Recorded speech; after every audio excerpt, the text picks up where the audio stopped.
On en vient à un vœu du groupe UMP qui est présenté par Monsieur Honoré, qui concerne le quartier de la Porte Montmartre. Oui, mes chers collègues.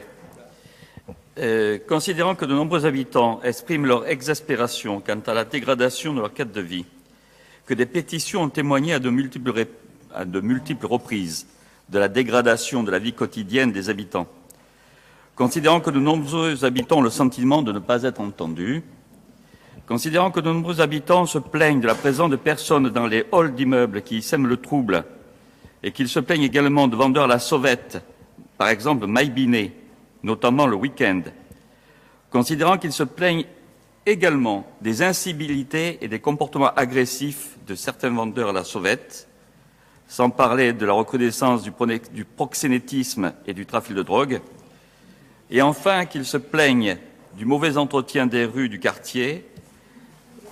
Les élus du groupe UMP et citoyens indépendants demandent ainsi à la maire de Paris et au préfet de police de prendre les mesures nécessaires au rétablissement de la sécurité, de la tranquillité et de la propreté du quartier afin d'assurer à tous les habitants une meilleure qualité de vie. Je voudrais compléter. Nous avions présenté un vœu équivalent pour la porte de la Chapelle. Je l'avais présenté au Conseil de Paris et un adjoint à la maire de Paris m'avait répondu que ce vœu était inutile et que tout allait bien. Or, je vous signale, je vous informe que nous continuons à recevoir des coups de téléphone des habitants de la porte de la Chapelle pour nous dire qu'ils ont la vie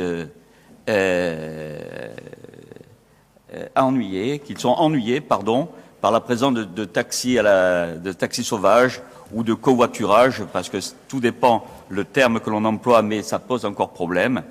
Et que donc il va bien falloir qu'un jour, mes chers collègues, on se pose véritablement le problème de ce que l'on fait, qu'on se pose la question, de ce que l'on fait pour ces gens qui habitent aux portes, et en particulier Porte Montmartre, Porte de la Chapelle. Je suppose que vous aussi, votre téléphone sonne régulièrement des gens qui se plaignent, et par conséquent, ça veut dire qu'il y a un problème, un vrai problème, et je crois qu'il va falloir que tous ensemble, nous nous mettions au travail pour régler le problème de ces gens qui habitent dans les logements sociaux et qui voient tous les problèmes cumulés. Leurs conditions sociales, l'insécurité, les vendeurs à la sauvette, la prostitution, enfin bref tout, la saleté des rues. Voilà. Je crois qu'il va falloir qu'on se mette au travail si on veut faire de ces quartiers des quartiers, j'allais dire, où il fait bon vivre et où les gens ont le sentiment de ne pas être abandonnés. Et de ne pas être, abandonnés. Vous avez une façon bien à vous de résumer les débats du Conseil de Paris et en l'occurrence, pour ce qui concerne les vœux sur ces zones-là, il vous a bien évidemment pas été répondu et je vous demande d'être respectueux des réponses qui vous sont faites au Conseil de Paris, que circuler, il n'y a rien à voir, tout va bien à la porte de la Chapelle. C'est absolument pas ça, Monsieur Honoré, qui a été répondu. Et je conçois que vous préfériez entendre ce que vous préfériez qu'on vous dise. Ben, je n'irai pas le compte rendu, j'y étais. Cher Christian Honoré, et personne, ni ici, ni... Ça va? Ben, ça n'a pas l'air.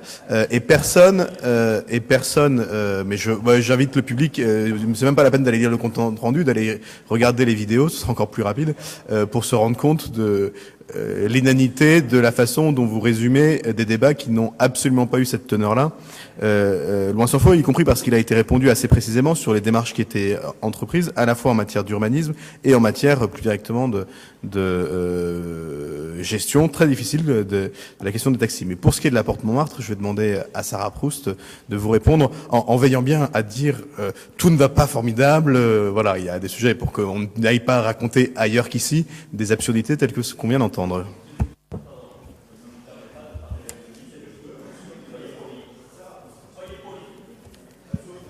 Monsieur Honoré, je vais vous répondre.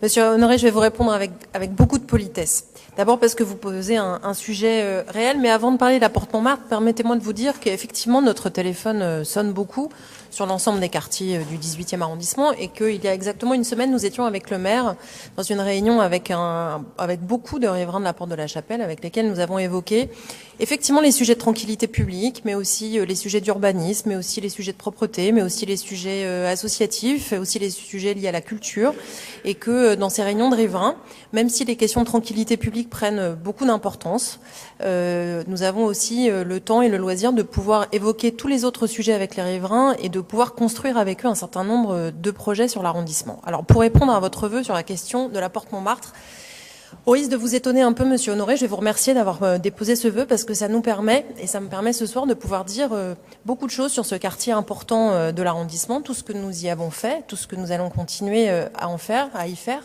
et peut-être commencer par quelques éléments de chronologie, notamment le 14 octobre dernier, Monsieur Honoré, à l'occasion d'une réunion publique sur la question du tramway, où vous étiez présent, avec un certain nombre d'élus ici qui étaient venus présenter les projets liés au transport. Beaucoup de riverains s'étaient déplacés pour venir discuter des questions de tranquillité publique. Et il se trouve, et vous étiez là au tout début de cette réunion, que après toute la réunion, mais je parle du début de la réunion, Monsieur Honoré, quand les riverains ont souhaité évoquer d'autres sujets que ceux liés au tramway, nous avons proposé de discuter avec les riverains dans une autre salle un peu à côté de tous ces sujets-là. Et donc, nous avons vu avec Gilles Ménette et Madame Prémel beaucoup des riverains pour discuter de ces sujets-là. Puis, au bout de 2 heures de réunion, il se trouve que Madame Prémel et Monsieur Ménette sont allés avec les riverains, donc tardivement, puisque c'est aussi important de voir ce qui se passe tard le soir dans l'ensemble des quartiers de l'arrondissement. Ils sont allés, puisque moi j'ai arrêté juste après la réunion, discuter avec les riverains sur place, parce que c'est important de le faire dans les réunions, dans des salles de réunion, mais c'est aussi important d'aller sur place et de voir effectivement ce qui se passe dans un certain nombre de quartiers que nous connaissons bien. Et puis, ça c'était le 14 octobre. Quelques jours après, 12 jours après, puisque nous étions engagés à le faire, nous sommes revenus avec Gérald Briand, avec Monsieur Ménette, avec Madame Prémel aussi, pour rediscuter avec les riverains avec un certain nombre de solutions, 12 jours après. Et puis, 3 semaines après, donc là nous sommes en novembre, début novembre, le maire s'est à nouveau rendu sur place pour discuter avec les riverains, pour discuter avec l'amicale des locataires, notamment de la rue du lieutenant-colonel Dax, pour discuter avec eux, mais aussi pour dire tout ce qui avait été fait et tous les projets qu'on pouvait construire ensemble. Donc d'abord, sur votre vœu, permettez-moi de contester le fait que vous évoquiez le fait que la mairie n'entende pas les riverains, ne les a pas entendus et continuera à ne pas les entendre.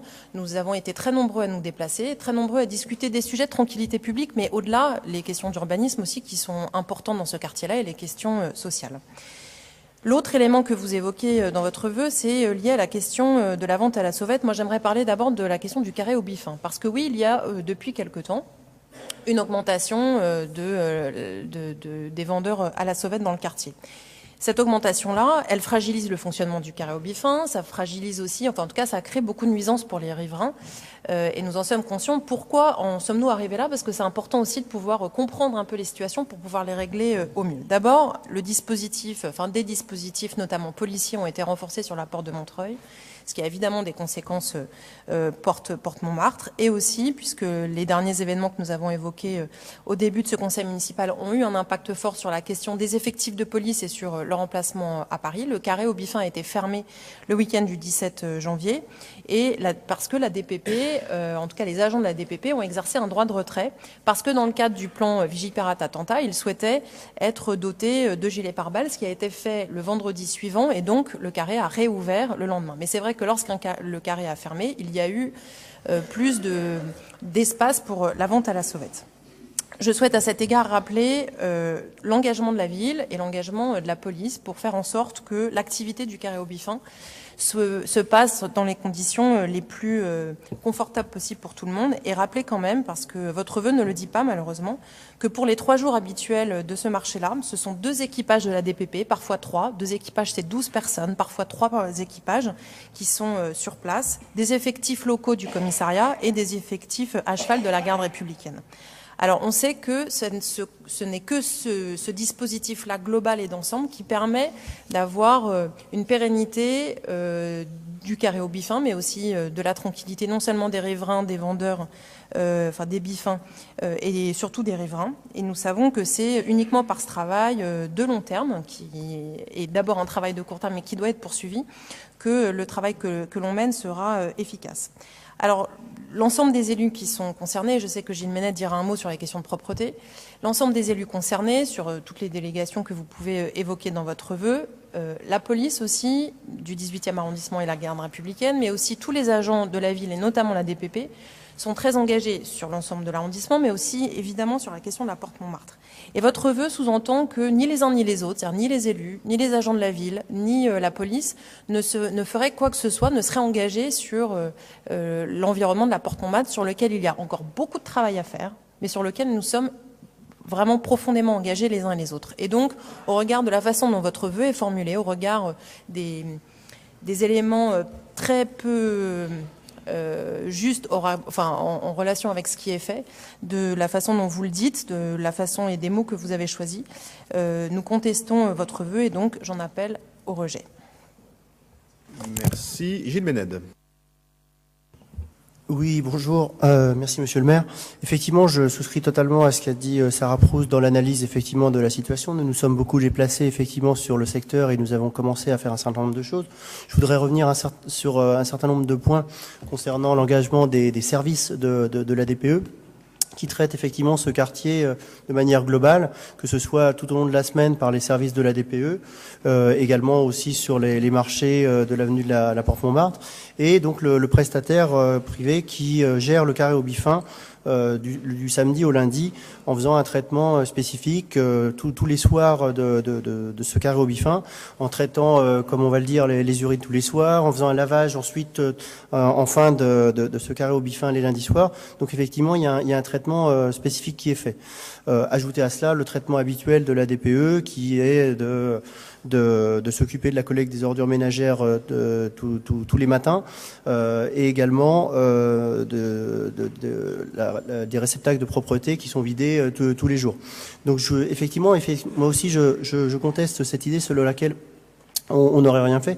Alors évidemment, il y a toujours des choses à améliorer, mais aujourd'hui, ce qu'on peut constater, c'est qu'on a une adaptation des services de propreté à l'usage réel de ce territoire pour coller à la réalité du terrain, pour conserver autant que possible une vie agréable sur ce terrain, en fonction de la tenue de ce carré au Biffin, de la tenue des marchés de la Porte Montmartre et des différents travaux qu'on a dans le quartier. Donc effectivement, je ne peux pas souscrire à ce que vous dites, comme quoi le quartier serait abandonné, les demandes des habitants seraient non entendues, car nous avons déjà essayé de démontrer en tout cas que nous faisons un certain nombre de choses sur le quartier. Voilà, pour tous les signalements, moi aussi j'entends mon téléphone sonne fréquemment, et que ce soit d'ailleurs sur la porte Montmartre, la porte de la Chapelle ou la porte d'Aubervilliers, et effectivement il y a divers moyens de signaler. Les habitants sont invités à faire des signalements sur le 3975, je le rappelle, et sur l'application Dans ma rue, et donc pour améliorer la réactivité donc des services de la DPE. Enfin, on essaye aussi, autant que faire se peut, d'augmenter la verbalisation sur ce secteur-là, et on fait le nécessaire pour ça. Donc voilà les éléments que je voulais apporter au débat. Merci beaucoup Gilles Ménette. Avant de redonner la parole à Monsieur Honoré pour savoir s'il a l'intention de retirer son vœu, est-ce que ces réponses appellent des réactions? Non. Monsieur Honoré, souhaitez-vous retirer votre vœu? Vous savez, excusez-moi, mais je ne veux pas être trop long, mais Mme Proust parlait de la réunion, fameuse réunion que vous présidiez avec M. Najdoski sur le tram. On voit très bien comment ça s'est passé. Des personnes sont mises à crier, à manifester fortement leur mécontentement. Des élus dont Mme Prémel est sortie. Et ensuite, il y a eu des réunions dans la rue du Colonel Dax. Pardonnez-moi, mais j'étais averti bien avant la réunion. Et pratiquement, les gens nous téléphonaient ou nous envoyaient des SMS pour savoir ce que vous étiez en train de dire, monsieur Briand, dans la rue du Colonel Dax. Bien. Donc, pardonnez-moi, mais vous faites un peu de l'autosatisfaction, ce qui est très bien. Je maintiens mon vœu. C'est pas une deuxième intervention sur le sujet, hein, c'est un point sur votre vœu, parce qu'on ne va pas reprendre le débat sans cesse. Oui, certainement, mais par exemple, vous disiez tout à l'heure que ce que je disais sur l'intervention de l'adjoint au maire était faux. Je suis désolé. Le vœu que j'avais porté au Conseil de Paris au nom du groupe portait sur, je proposais une réunion d'information des acteurs du quartier, et l'adjoint au maire, son nom m'échappe là, Monsieur Manot, s'est mis à dire, pardon, non. Mao Péninou. Non, c'était pas Mao Péninou. C'était le dernier, peu importe. Non, c'était pas Mao Péninou. Et il m'a dit, mais on n'a pas besoin de concertation. La concertation se fait déjà d'elle-même. Voilà, très bien. Donc, voilà. Alors, les personnes intéressées auront, car vous avez les raisons de le dire, d'aller voir la vidéo. Bien, donc je maintiens mon vœu. Très bien. Donc vous allez voter contre, vous vote. êtes toujours dans le déni, Voilà. c'est regrettable. Nous allons passer au vote. Chacun sera juge de savoir s'il y a un mépris ou un dédit ou un non-intérêt, mépris, déni, tout ce que vous voulez sur cette zone-là. Qui est pour? Qui est contre? Qui s'abstient? Il n'est pas adopté.